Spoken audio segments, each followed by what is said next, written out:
Hello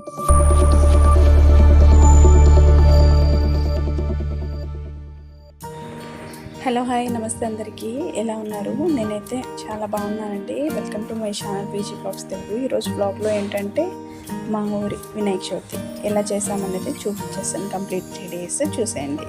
first day అయితే పిల్లల్ని ready చేసేసి మేము కూడా రెడీ అయిపోయి దేవుడి దగ్గరికి వెళ్ళామండి. గుడికి బియ్యం అంతా పెట్టుకొని అమ్మవారి గుడికి వెళ్ళి, మా ఊరిలో ఇది టెంపుల్ మారమ్మ తల్లి దేవుడు, ఈయనేమో సేవలి మహారాజు మా కుల దైవము.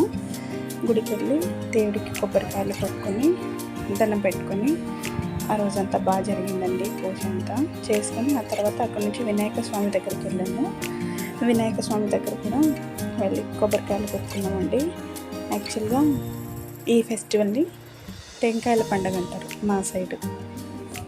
అంటే అన్ని దేవుళ్ళకి ఇక్కడెక్కడ అంతా కొబ్బరికాయలు కొట్టుకొని వస్తాం కదా, అందుకు టెంకాయల పండుగనే పేరు.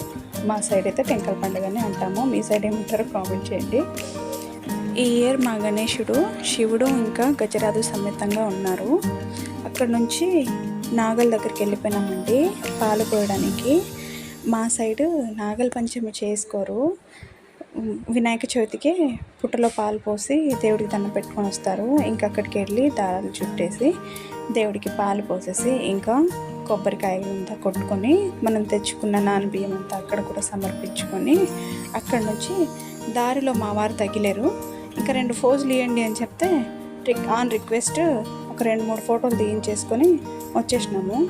ఇది ఈవినింగ్ అనమాట. ఇది మా నాన్నగారి సమాధి. అక్కడికి వెళ్ళామండి. అక్కడికి వెళ్ళి కొబ్బరికాయలు కొట్టుకొని వచ్చాము. పెద్దవాళ్ళని కూడా ఈ పండగకి స్మరించుకోవడం మా ఆనవాయితీ. ఎక్కడెక్కడ మన పెద్దవాళ్ళు ఉంటారు కదా, వాళ్ళందరికీ కొబ్బరికాయలు కొట్టుకొని వస్తామన్నమాట. మా నాన్న లేని లోటుని మేము ఎవ్రీ ఇయర్ ఈ పండగకి మేము చూపించుకుంటామండి. ఎందుకంటే వాళ్ళు భౌతికంగా మన దగ్గరికి లేకపోవచ్చు, కానీ మన మనసులో చిరస్థాయిగా ఉంటారు కదండి. అలాంటిది మన పేరెంట్స్ని మనం స్మరించుకోవడం మన కర్తవ్యం కదా. అందుకు ఎవ్రీ ఇయర్ ఇట్లాగా వెళ్ళి కొబ్బరికాయలు కొట్టుకొని వస్తాము. ప్రతి ఏడు మా అక్క వచ్చేది మా పండగకి ఇంటికి. ఈ సంవత్సరం వాళ్ళు తిరుమల వెళ్ళిన కారణంగా రాలేకపోయారు. లేకపోతే పక్క చెల్లెళ్ళం ఇద్దరం కలిసి కుటుంబ సమేతంగా వెళ్ళి అక్కడ కొబ్బరికాయలు కొట్టుకొని వచ్చేవారు. నాకంటే ముందు మా అమ్మ వెళ్ళి అక్కడ కొబ్బరికాయలు కొట్టుకొని వచ్చినారు. నాకు కొంచెం ఇంట్లో పని ఉన్న కారణంగా నేను కొంచెం లేట్గా వెళ్ళి అక్కడ కూడా కొబ్బరికాయలు కొట్టుకొని వచ్చినాను. ఆ తర్వాత ఇది సాయంత్రం అన్నమాట. మా ఊర్లో మా అన్న వదినలు అన్నదానం కార్యక్రమం చేయించారండి. అందుకు ఫుల్ వర్షం అసలు. ఆ రోజు నైట్ మా పిల్లలు చూడండి ఎంత బాగా బంతిలో కూర్చొని తింటా ఉన్నారు. బయట వర్షం పడుతున్న కారణంగా గుడిలోనే తిన్నాము. ఫుడ్ బాగుందని చెప్పేసి చెప్తా ఉన్నారు. ఇది మా ఊరి గుడి, చాలా విశాలంగా ఉంటుంది. అందరూ అక్కడే తినేలాగా చాలా పెద్దగా కట్టుకున్నామండి మేము. వర్షం అసలు చాలా బాగా పడిందండి ఆ రోజు నైట్. అందుకు కొంచెం లేటుగా వచ్చారు మా ఊళ్ళందరూ తినడానికి. ఇంకా కొంచెం వర్షం ఆగితే ఆ రోజు అక్కడ ప్రసాదం తినేసి పిల్లలందరూ డ్యాన్స్ చేశారు. పిల్లలు పెద్దవాళ్ళు కూడా డ్యాన్స్ చేశారండి. మా ఊర్లో అసలు ఈ ఫెస్టివల్ గురించి చాలా అంటే చాలా వెయిట్ చేస్తాము. ఎందుకంటే మా ఊర్లో చిన్న పెద్ద తేడా అనేది ఏమీ లేకుండా అందరూ చక్కగా అసలు బాగా ఎంజాయ్ చేస్తారండి. చాలా ఐకమత్యంగా ఉంటారు మా ఊరంతా. చూడండి, మా సాంప్రదాయ పాటలకి కావచ్చు, తెలుగు పాటలు కావచ్చు, మేము మంచిగా సెలబ్రేట్ చేసుకుంటాం ఈ ఫెస్టివల్ని. మేమైతే చాలా హ్యాపీ అండి, చాలా బాగా ఎంజాయ్ చేస్తాము ఫెస్టివల్ అంతా. మేము ఈ ఫెస్టివల్కి బోర్ల దగ్గర, చేన్ల దగ్గర చిన్న చిన్న విగ్రహాలు మనం పూజించుకోవడానికి పెట్టుకుంటాం కదా, అక్కడ సమాధులకి, మన పెద్దవాళ్ళకి, ఆ తర్వాత గ్రామ దేవతలు ఉంటారు కదా మన చుట్టూతల, అంటే గ్రామ సరిహద్దుల్లో పెట్టుకుని ఉంటాం కదా దేవుళ్ళని, అక్కడ అన్ని చోట్ల కొబ్బరికాయలు కొట్టుకొస్తామండి. మా ఇంట్లో అయితే ఈసారి ఒక 15 కొబ్బరికాయల దాకా నేను కొట్టాను. ఇంకా నిమజ్జనానికి కూడా కొట్టబోతాం కదా ఇంకా ఎత్తేటప్పుడు అంతా. ఇది 2 రోజుల క్రితం కొట్టినవి మేము వచ్చేసి ఇట్లాగా తురిమి పెట్టుకుంటాం. ఇది ఆ రోజు నైట్ అండి, సెకండ్ డే నైట్ ఇది. ఆ రోజు కూడా మా ఫ్రెండ్ వాళ్ళది అన్నదానం ఉండింది, ఆమె పెట్టించినారు.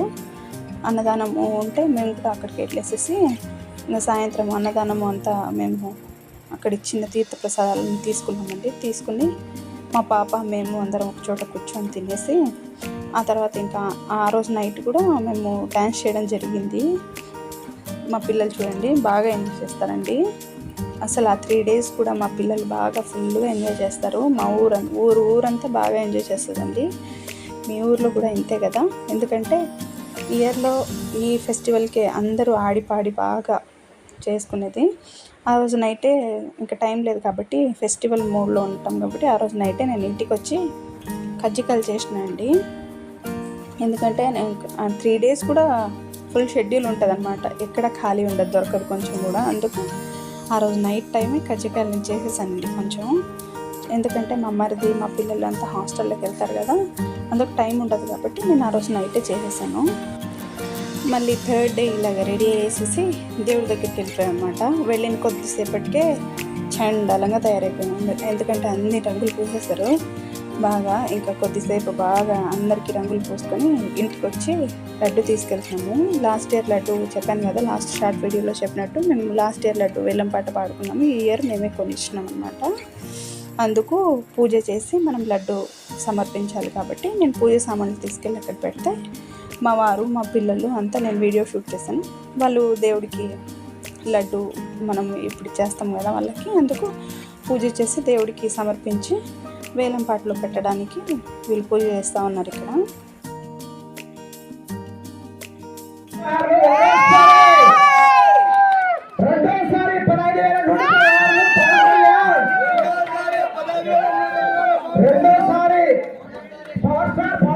డిప్యూటీ సీఎం 15,116లకి లడ్డు పాడుకున్నాడు. దాని తర్వాత చూసారు కదా, ఈ ఇయర్ మా ఊరు లడ్డు 15,116లకి మా తమ్ముడు వేలం పాటలో పాడుకున్నారు. ఆ తర్వాత ఇంకా ఎగిరినాం, మళ్ళీ స్టార్ట్ ఎగరడమే. ఇంకా 3 days కూడా నిజంగానే రెస్ట్లెస్గా ఎగిరినాం. అసలు బాగా ఎంజాయ్ చేసినాము. మా ఊరు అయితే చాలా ఫ్రెండ్లీ ఊరు. అసలు చిన్నోళ్ళు పెద్దోళ్ళు అనే తేడా ఏమి ఉండదండి. సూపర్గా ఎంజాయ్ చేస్తాము. ఇలా గడిచిందండి మొత్తానికి మా ఫెస్టివల్ అయిపోయింది. మరి మీ ఊరి ఫెస్టివల్ సంగతులు ఏంటో కామెంట్ చేసేయండి. Thank you for watching. Bye bye.